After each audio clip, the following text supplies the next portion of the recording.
sintonia, troca de experiências e um bate-papo descontraído sobre o Espiritismo na sua manhã. Deusa Nogueira explica a mediunidade no nosso dia a dia. Começa agora, na sua Rádio Rio de Janeiro, o programa Conversando sobre Mediunidade. Queridos amigos ouvintes da Rádio Rio de Janeiro, Deusa Nogueira, conversando sobre mediunidade. E hoje vamos dar continuidade ao estudo dessa obra belíssima, utilíssima, que é No Mundo da Mediunidade, do Espírito Odilon Fernandes, através da mediunidade de Carlo Bacelli. Hoje vamos começar o 9º programa, que tem o título Pessoalmente. É o comentário de uma carta de Paulo a Timóteo, do capítulo 4, versículo 7, a primeira carta de Paulo a Timóteo. E ele coloca: exercita-te pessoalmente na piedade. Como sempre falamos, meus queridos, a gente acaba às vezes até roubando um pouquinho, roubando entre aspas, Esse amor de Paulo por Timóteo é um amor paternal. E quem de nós não gostaria de se sentir assim acolhido por esse amor de Paulo, É um amor muito bonito. E com certeza esses bons espíritos expandem, porque o objetivo das epístolas era realmente chegar até toda a humanidade, a todos nós. Talvez Paulo, eu não sei se ele tinha essa grande visão. Ele observa a troca das cartas entre as igrejas, porque na verdade a recomendação cristã ela é atemporal e ela é para todos nós que estamos, conforme os Espíritos falam, nesse intuito, nesse esforço de sermos seguidores, colaboradores, leais de Jesus, Então aqui o título é Pessoalmente. E o do Odilon Fernandes começa a falar assim: a recomendação de Paulo a Timóteo é extraordinária. Exercita-te pessoalmente na piedade. Está entre aspas, E ele continua falando para nós: o médium nunca deve se afastar do serviço da caridade, em que, tanto quanto possível, deve procurar envolver-se pessoalmente. Não se trata, evidentemente, apenas da necessidade de dar bons exemplos a quantos lhe observam as atitudes. A orientação do apóstolo ao jovem ceareiro do Evangelho refere-se ao refúgio espiritual que o bem proporciona aos que não se esquecem de praticá-lo. Olha, queridos, essa orientação é muito boa, porque o povo fala que vem de Minas. Eu creio que vem de Jesus e vem de Paulo, porque Jesus, conforme diz Emmanuel, ele não mandou representantes, ele foi e fez, Ele teve contato. Será que Jesus precisava ter contato com a doença, com a miséria moral, com a miséria psicológica? Observa. Mas ele, quando fez, ele nos ensinou a fazer. E aí, quando ele fala nesse envolvimento pessoal, o Odilon Fernandes diz que não é apenas para dar bons exemplos para os outros observarem. Não. Ele coloca o refúgio espiritual que o bem proporciona aos que não se esquecem de praticá-lo. Tem um refúgio espiritual, tem uma blindagem que vai acontecendo. E eu estou lembrando, o programa é gravado, eu estou gravando hoje, numa segunda-feira, no dia 9 de setembro de 2024, e eu estou lembrando, no dia de ontem, nós temos do Teresa Dávila, ligado ao Leon Denis, o trabalho de visita aos lares, que são aquelas pessoas que por um motivo ou outra estão com dificuldade de ir à casa espírita, e aí a casa espírita vai, a gente vai, lê o Evangelho, faz a prece, o passe, fluidifica a água, esse trabalho que é comum em nossas casas espíritas. E o interessante, meus amigos, é que ontem não haveria o trabalho, dado que as duas pessoas que iriam acompanhando uma terceira não poderiam ir. E olha, meus queridos, que coisa interessante. Embora o meu dia de visita seja às quintas, mas como eu faço parte da equipe, eu falei assim, vou. E falei para a companheira que podia ir. Eu falei, eu vou com você. E ontem era um dia que eu teria que dar atenção à família, né? Após o café com fé, eu iria para a casa da família e tudo. Eu falei assim, não, mas tudo vai dar tempo. Aí, amigos, as 3 visitas que nós fizemos, as 3 pessoas estavam necessitadíssimas, inclusive uma iria fazer uma cirurgia no dia de hoje e estava muito impressionada com uma notícia constante de um amigo que estava entre a vida e a morte no hospital. Então a pessoa estava muito mobilizada nisso. E quando nós saímos da visita, já percebemos uma melhoria. Então, depois nós conversávamos com a amiga, e se nós não fôssemos? E se nós nos acomodássemos? Bem, já não tem equipe, então não vamos. Olha só o que nós perderíamos, não é o outro não, porque o outro muitas vezes teria recursos. Mas a gente falou assim, Dr. Bezerra, que é o patrono do trabalho das visitas, ele necessitava desse fluido, né? E nós necessitávamos dessa lição para darmos, assim, valor ao trabalho da espiritualidade e à própria tarefa, né? Para a gente só suspender uma tarefa ou só faltar a um trabalho quando for necessário mesmo, né? E sempre que possível, já que é o trabalho de fraternidade, um companheiro apoia o outro, para que a tarefa não sofra solução de continuidade, né? Então, e fomos. Foi muito interessante. A companheira foi para casa, eu fui para a casa da família. Olha, deu tudo certo. Chegamos, ainda conseguimos partilhar o almoço, já que o almoço de domingo é mais tarde, conversar, dar assistência ao irmão, conversar com as outras irmãs, né? Ainda vimos um filmezinho juntos, foi tudo muito bem. E chegamos em casa à noite feliz por termos participado. Então, será que se nós fôssemos direto para lá, seria a melhor alternativa? Porque quando a gente sai de um trabalho espiritual, a gente sai bem, né? A gente sai feliz. E qual é o objetivo de estarmos juntos em família? É partilharmos felicidade, trocarmos, nos confraternizarmos. Então, o refúgio espiritual que é dado ao bem, pelo bem, é nós. E Paulo fala numa outra expressão, numa outra carta, sobre a couraça da caridade. Às vezes a gente pensa no corpo fechado, né? Em estarmos blindados. E a blindagem verdadeira é a do bem que se faz. Continua Dilon Fernandes.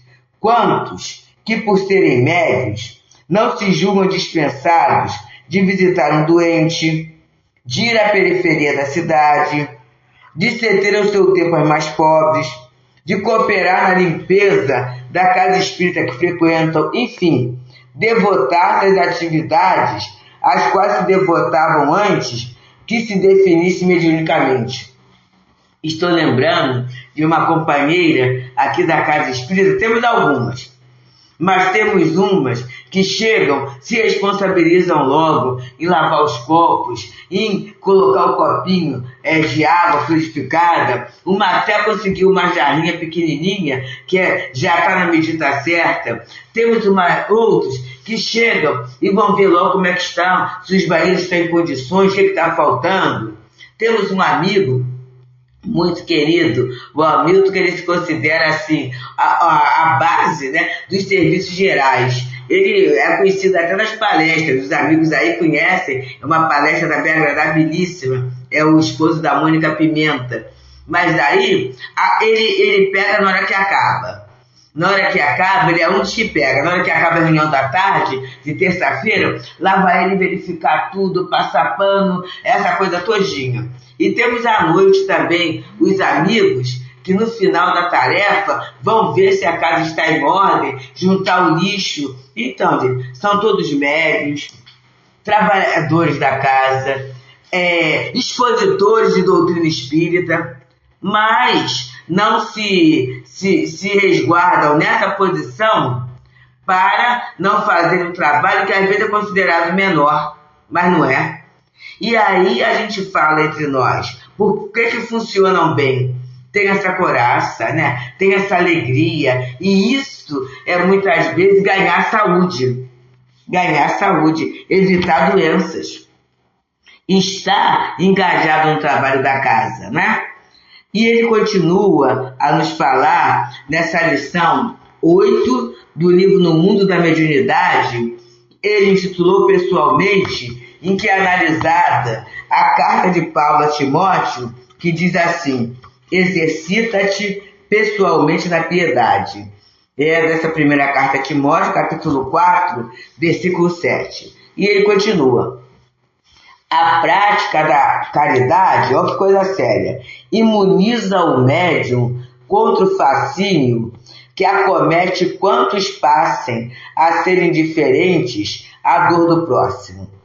O medianeiro que se distancia do sofrimento alheio, olvida, quer dizer, esquece, uma das mais importantes funções da mediunidade, que é ser instrumento de conforto espiritual.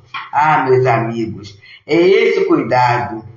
É a gente não se distanciar, porque fascinação é um tipo de obsessão, em que eu vou me julgando absoluto, em que eu vou me considerando melhor que o outro, e por ser melhor que o outro, eu não faço tais tarefas, e daqui a pouco eu estou sentado lá no meu trono, distante do contato pessoal. E a gente aqui no Teresa d'Ávila fala muito, gente, se mediunidade é contato com espíritos, como é que eu quero ter contato com espíritos desencarnados, se eu fujo do contato aos espíritos encarnados?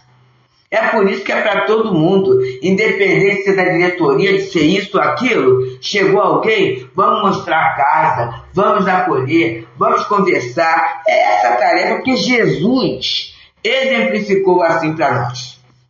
E ele continua: que diríamos da fonte que se furtasse ao sedento, ou do pão que se negasse ao faminto?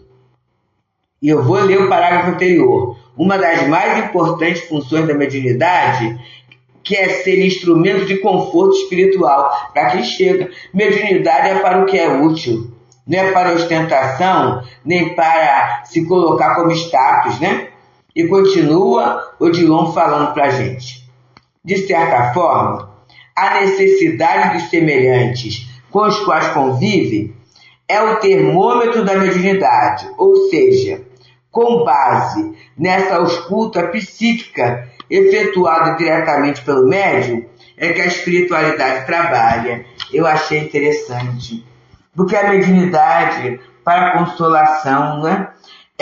Dentro daquela casa, as mensagens que vão surgindo, seja através da fala, da palavra escrita, da palavra falada, seja através do passe, né? De todo o movimento espiritual que é feito, essa ambiência fluídica, essa ambiência, ela é inteligente. E essa inteligência vai funcionar o que? Através do contato. É o médium tendo contato com o outro, que muitas vezes a gente passa para a espiritualidade esse termômetro. Como é que está o povo hoje, né? O povo está ansioso, está medroso, o povo está otimista, o povo está mais ou menos doente. Então, gente, cada vez mais vai ficando evidenciado esse trabalho de parceria entre encarnados e entre desencarnados. E doutora Odilon continua nos dizendo: o médium deve viver no meio, isso aí está grifado, dividindo-se entre as duas realidades existenciais, porquanto a sua tarefa não se restringe a representar os espíritos junto aos homens, mas também a ser uma espécie de censor da humanidade, está grifado, para que os espíritos saibam o que se passa com os homens. E aí vamos pensar assim, mas eles não sabem tudo? Existem, meus amigos, determinados espíritos, principalmente espíritos guias, que têm ocupações diferenciadas. E quando eu falo ocupações, trabalhos e estudos diferenciados, e que chegam para falar, para consolar, para ajudar. Mas observa só, embora eles sejam guias daquela casa, daquela localidade, eles não estão presos, fixos ali continuamente. Quem está continuamente ali, quem está na movimentação quase diária ali, somos nós médios, somos nós tarefeiros. Então a gente é muitas vezes esse termômetro, né, em que vai passar para o espírito. Quantas vezes, após um fato, após uma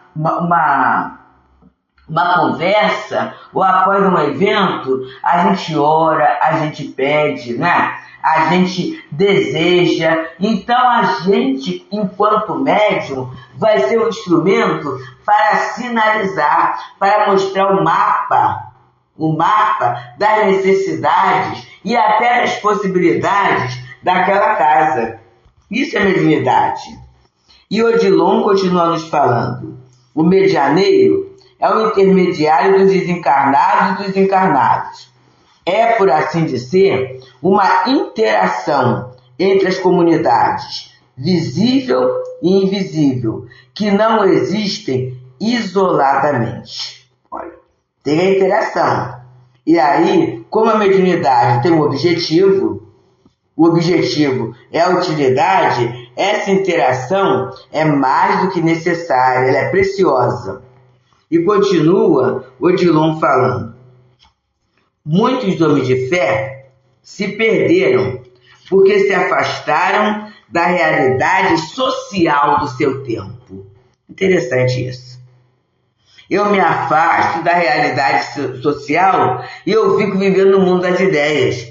E isso vai me dando até uma dificuldade de relacionamento com o outro, porque eu me perco dentro das questões do tempo. Eu não sei o que está acontecendo na vida, porque eu não tenho contato, às vezes dentro do meu próprio bairro.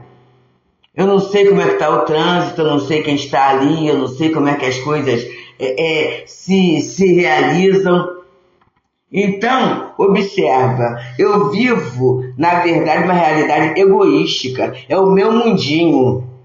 Eu ignoro as questões do outro. E aí, eu me perco, que eu vou ter o discurso.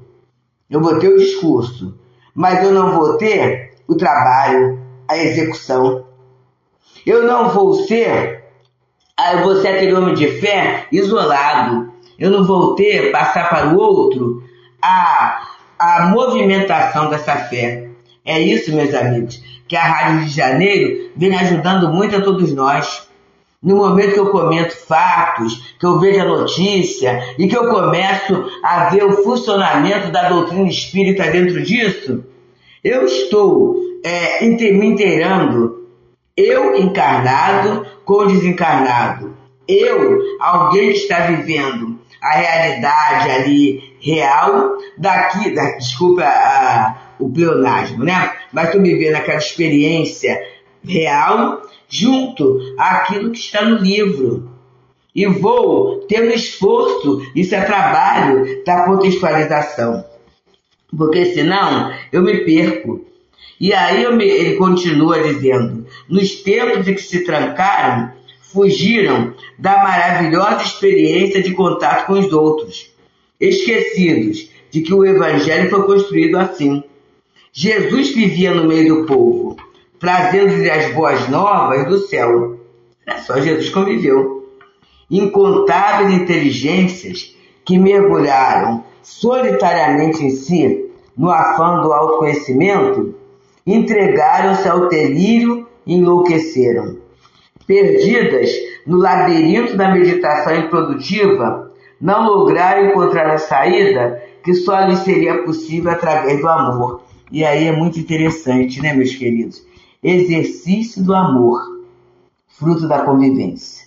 É o amor, é a convivência que vai fazer com que a gente tenha paciência, com que a gente cale e fale na hora certa, com que a gente tenha o prazer de compartilhar aquilo que a gente sabe, mas também a humildade, o prazer de aceitar aquilo que a gente não sabe, a valorização do outro, o feedback acerca da nossa presença, da nossa atuação junto ao outro, tudo isso é exercício do amor. E a convivência faz isso pra gente.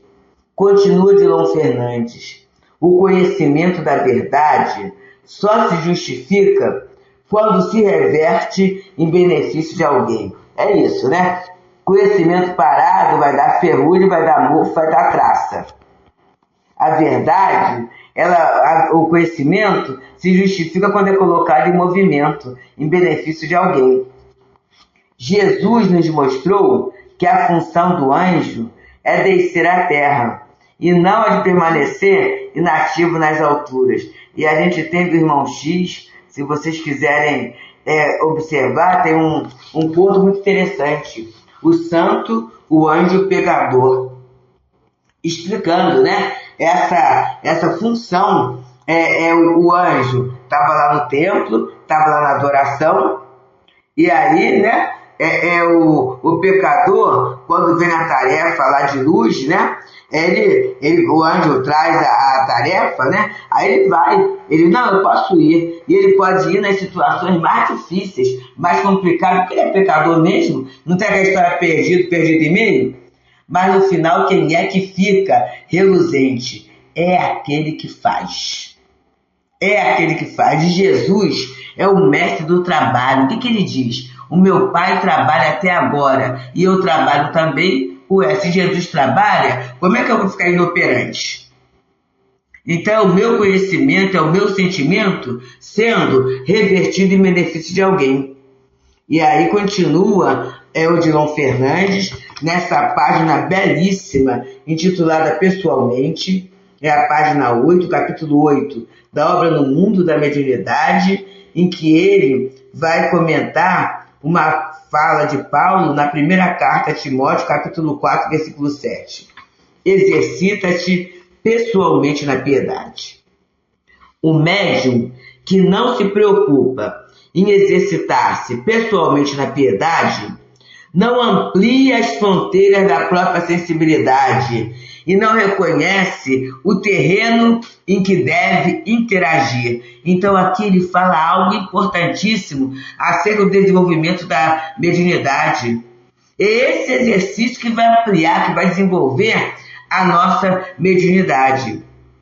Em que pese a mediunidade ter como base legítima dos fenômenos que produz a vida mental do medianeiro, o corpo físico que ele transitoriamente ocupa, é-lhe importante coletor sensível de dados. Por esse motivo, tanto quanto possível, procure viver o médium no meio dos que sofrem, preservando a si mesmo do desequilíbrio que o excesso de informações teóricas lhe possa originar. Então é isso, gente. Estudo e trabalho.